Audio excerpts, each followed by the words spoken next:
बहुत इंतजार के बाद आखिरकार ईडब्ल्यूएस का फॉर्म आ ही गया है। ईडब्ल्यूडीजी का फॉर्म प्राइवेट स्कूलों में जो बच्चों का एडमिशन होता है फ्री में, इसमें कोई फीस नहीं लगती। अगर इसमें एडमिशन हुआ प्री स्कूल, नर्सरी या प्री प्राइमरी या केजी या प्राइमरी या फर्स्ट क्लास, किसी भी क्लास में आप एडमिशन ले सकते हैं। आपके बच्चों का एडमिशन बिल्कुल फ्री में होगा, कोई फीस नहीं लगेगी, 0 फीस लगेगी। इसमें बस आपका इनकम सर्टिफिकेट है वो आपका बस 1 लाख से कम होना चाहिए, 1 लाख से ज्यादा नहीं चाहिए। पहले नोटिफिकेशन आई थी कि 2.5 लाख हो गया, 2.5 लाख से कम भी इनकम हो तब भी चल जाएगा, ऐसा नहीं है। ऑफिशियल नोटिस निकला है, इसमें यही है कि 1 लाख से कम आपके इनकम होनी चाहिए। 1 लाख से ज्यादा होगा तो आप इसमें एलिजिबल नहीं है। इनकम सर्टिफिकेट जो है आपका दिल्ली का बनना चाहिए। और इसमें एक बहुत इंपॉर्टेंट बात यह है कि आपका जो डेट ऑफ इशू है यानी इनकम सर्टिफिकेट जो बना होना चाहिए वो फॉर्म की जो लास्ट डेट है उससे पहले का बना होना चाहिए। उसके बाद का इनकम सर्टिफिकेट या फिर आपने फॉर्म अप्लाई किया इनकम सर्टिफिकेट का तो रिसिप्ट मिली होगी, उसके बाद की है, फॉर्म के एडमिशन डेट के बाद की है तो एक्सेप्ट नहीं की जाएगी। जब इसके फॉर्म की लास्ट डेट है तो उससे पहले की आपका इनकम सर्टिफिकेट बना होना चाहिए। दिल्ली का इनकम सर्टिफिकेट 6 महीने तक के लिए वैलिड होता है, तो 6 महीने के अंदर का ही होना चाहिए। 6 महीने से ज्यादा होगा तो आपका वैसे ही एक्सपायर हो गया है, आपका फॉर्म भरने का कोई फायदा नहीं होगा। इस चीज का जरूर ख्याल रखें कि 6 महीने के अंदर का इनकम सर्टिफिकेट होना चाहिए और लास्ट डेट से पहले का होना चाहिए। इनकम सर्टिफिकेट के अलावा भी आप बीपीएल कार्ड या फिर राशन कार्ड हो आपका सिक्योरिटी फूड वाला दिल्ली का बना हो तो आप उसके बिहाफ पे भी ईडब्ल्यूएस फॉर्म भर सकते हैं। ईडब्ल्यूएस फॉर्म यही है कि प्राइवेट स्कूल में बच्चों का एडमिशन हो जाता है जिसमें बच्चों की पढ़ाई बिल्कुल फ्री होती है। इसके 2 प्रोसेस होते हैं, एक ईडब्ल्यूएस बेस पे भी भराता है, एक और होता है इसका डीजी कैटेगरी कहलाता है जिसको डिसएडवांटेज ग्रुप कहा जाता है। इसमें अगर आपकी कास्ट एससी है,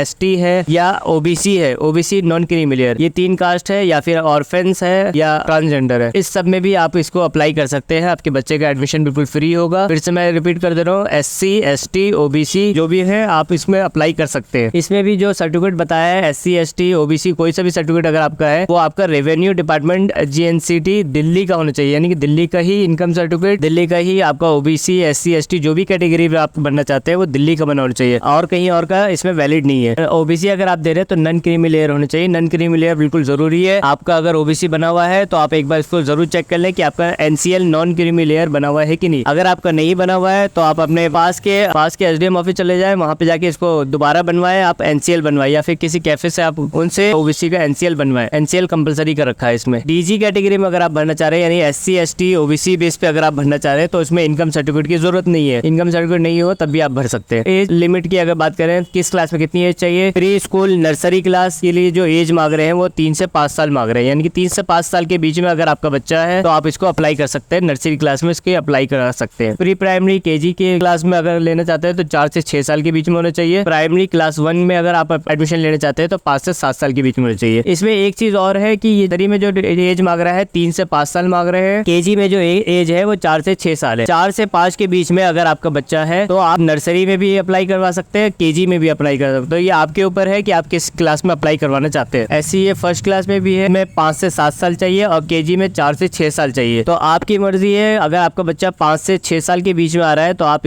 इसको केजी में भी एडमिशन दिला सकते हैं और क्लास फर्स्ट में भी दिला सकते हैं। आप जिसमें दिलाना चाहे किसी एक में दिला सकते हैं एडमिशन, दोनों में एलिजिबल है आपका बच्चा। और एज जो कैलकुलेट की जाएगी वो 31 मार्च 2024 तक की जाएगी। इस तारीख तक आपके बच्चे की एज ये होनी चाहिए। और अगर किसी वजह से आपका बच्चा डिसेबल्ड है, कोई प्रॉब्लम है जिसके सर्टिफिकेट बना होगा पीडब्ल्यूडी का, उनकी डेट ऑफ बर्थ अलग है। नर्सरी में जो चाहिए 3 से 7 साल चाहिए, केजी में जो चाहिए वो 4 से 8 साल और फर्स्ट क्लास में 5 से 9 साल चाहिए। इस बार एड्रेस को लेके बहुत बड़ा डिसीजन लिया है इन्होंने। हर बार ये होता है कि पेरेंट्स अब फॉर्म भरवाते हो एड्रेस कोई से भी डाल देते हैं, फिर जब बच्चे का नाम आता है तो फिर उसमें एड्रेस में चेंजिंग होती है कुछ फॉर्म डॉक्यूमेंट्स में। तो इस बार इन्होंने साफ साफ लिख रखा है कि अपना लोकेलिटी एरिया और अपना विलेज कॉलोनी या फिर आपकी गली नंबर ये सब कुछ सही डालें फॉर्म में। नाम आने के बाद बच्चे का देखा जाएगा कि कोई भी चीज गलत है, कुछ भी गलत है तो आपका फॉर्म कैंसिल कर दिया जाएगा। जब आप फॉर्म फिल करवाएं तो जरूर इसमें ध्यान रखें। तो चैनल पे इसकी वीडियो भी बना रखी है कि फॉर्म कैसे भराता है, सही फॉर्म कैसे भराता है, तो आप वो वाली वीडियो भी जरूर देखें। ये बहुत अच्छा मौका है आपके पास कि आप अगर अपने बच्चों को प्राइवेट स्कूल में पढ़ाना चाहते हैं। इसका जो एडमिशन प्रोसेस होता है मतलब एडमिशन लकी ड्रॉ के थ्रू होता है, इसमें कोई इंट्रेंस कुछ नहीं होता है, सिर्फ लकी ड्रॉ पे है। आपने फॉर्म भरा तो आपके लक से अगर बच्चे का फॉर्म आ गया है तो इसमें एडमिशन हो जाएगा। जितने भी प्राइवेट स्कूल है, कोई से भी ब्लू बेल्स,